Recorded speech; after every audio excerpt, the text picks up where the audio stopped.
We're in City Hall in London, and we're with Pam Chesters, who's the mayoral advisor on health, youth opportunities and skills. Pam has been a CEO in industry. She's been in local and national politics for many years, and she's also chaired a number of major voluntary and third sector organisations, a large hospital trust, a sheltered housing organisation, and the largest children's charity in Britain, Action for Children. Pam, you've got 400 million of ESF money to spend in London 2011 to 2013. What are your priorities for that? Well, in London, we've already got the Mayor's Economic Development Strategy, and the London Skills and Employment Board has a strategy in terms of identifying what's really important for London. So we know that we need to help Londoners get their skills up to a suitable level and progress within employment.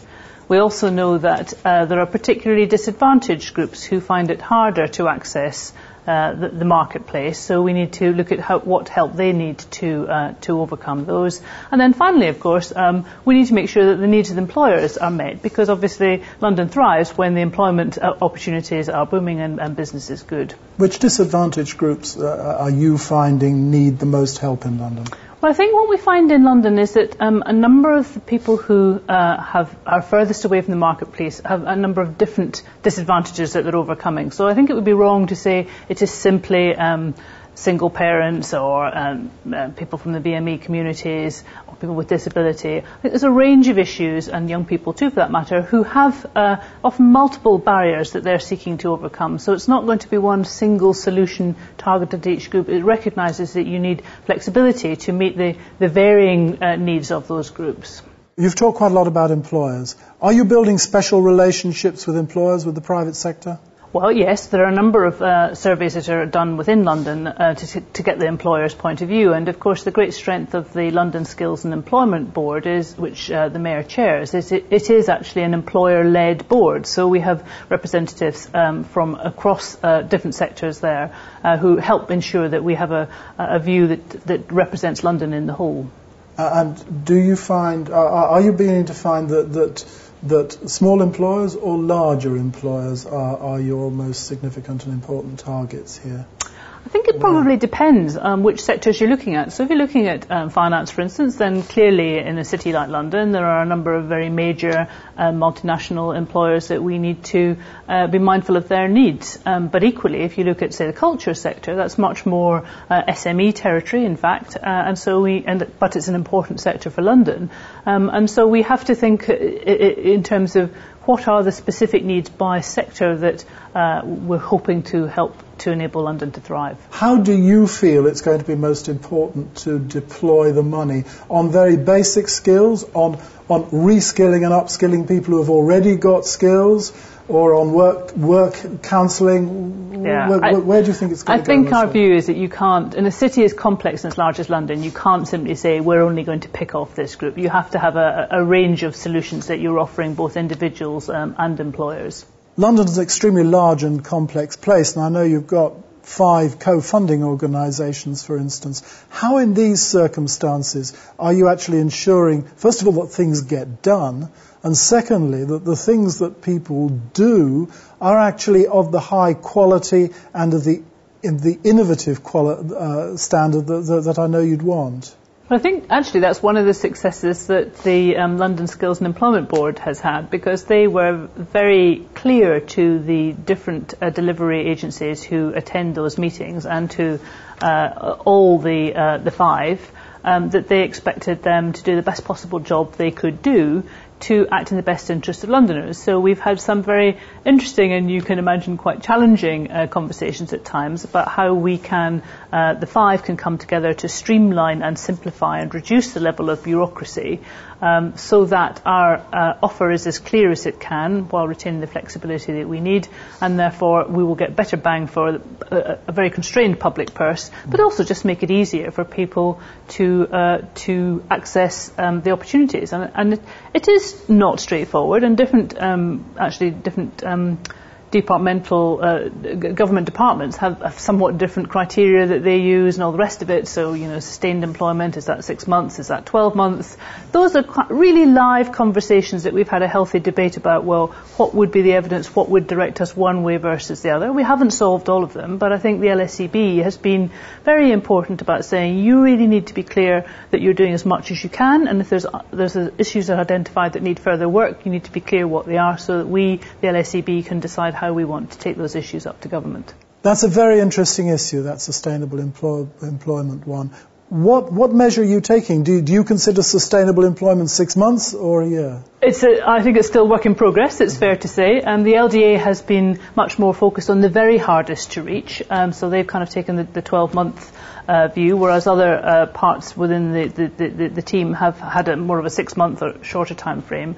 And I think the question then for us in this office is to say, let's be clear about whether this is these differences relate to different interpretation of evidence, or whether it's simply different departments are at different stages in terms of what they can manage on their particular agenda. And so we're working through those issues to be clear, and I think the LSDB has been good about saying you need to be focused on what are real issues and what are issues that can be overcome. When unemployment has been on the rise in the past, there have been all kinds of pressures brought to bear on people deploying social fund money and other funds on behalf of the unemployed to spend a lot of it on getting people who are closest to the labour market, the people who have been out of a job for 6 months, straight back into a job. And actually, we've found that the hardest to reach have ended up being rather neglected in all of that.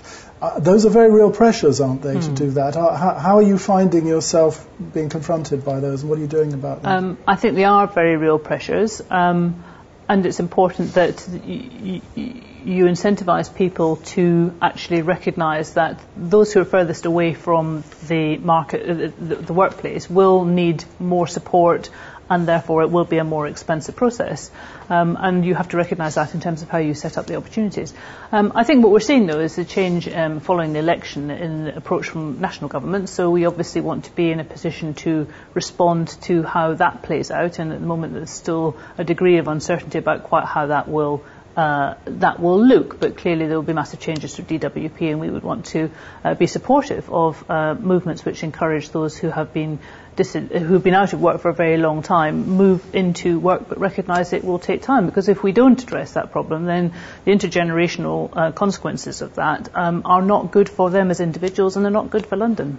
Can we just be specific for a minute about young people? How do you feel that the job you're doing with this ESF money is likely to be able to impact the quality of life and employment of young Londoners? It's a passion of the Mayor's to say what are young Londoners doing? Are they getting the prospects and opportunities that we would like for them? So, of course, the whole question of apprenticeships is really important to us.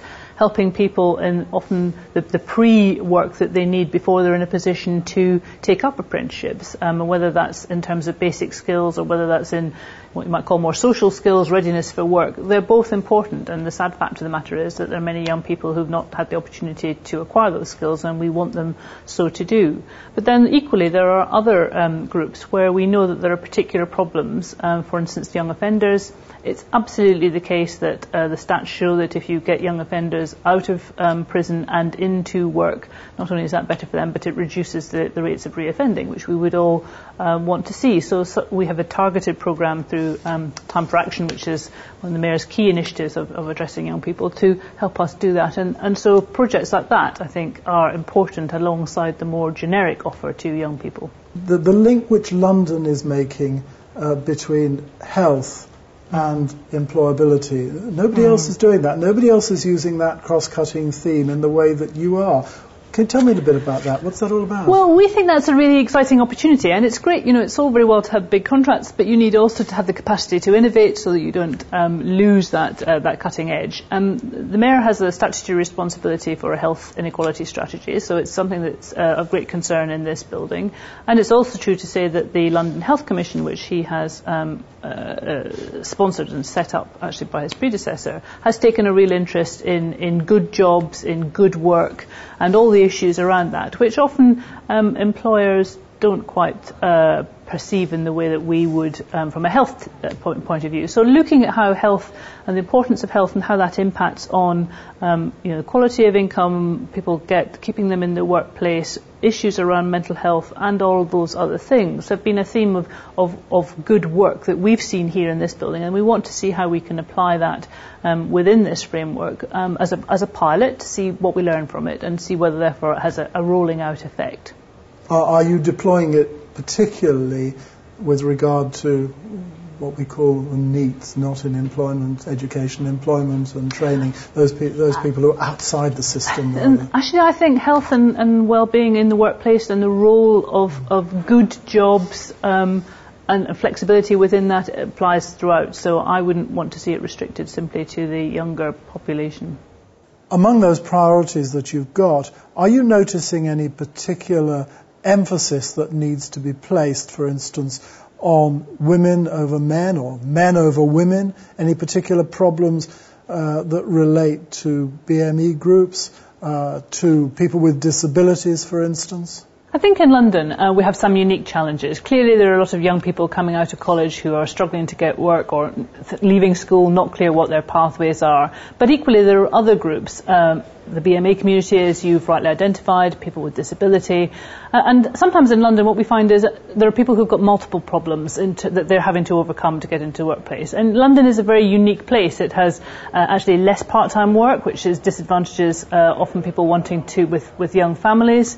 Transport is expensive, childcare can be difficult, and so there are a number of things that actually make it harder for folk to get back into work in the way that they would wish. And so when we look at how we can help them, it's not a single sort of, okay, here's the answer for people with disability, or here's the answer for young people. We have to recognise it's a very complex weave, and we have to try and recognise have flexible solutions that will work for all of them. And a multi-agency approach involving lots of... Absolutely. And that's a challenge too. And, when you add in a very complex and rich and varied voluntary sector, then that adds to the complexities of the government departments that we're working with. And I think what we've seen from Boris is a real commitment to make agencies work more effectively together and to cut to the chase about what are the real barriers that we can't overcome and what are ones that we really can, and we just need to get ourselves into gear and do so for the benefit of Londoners.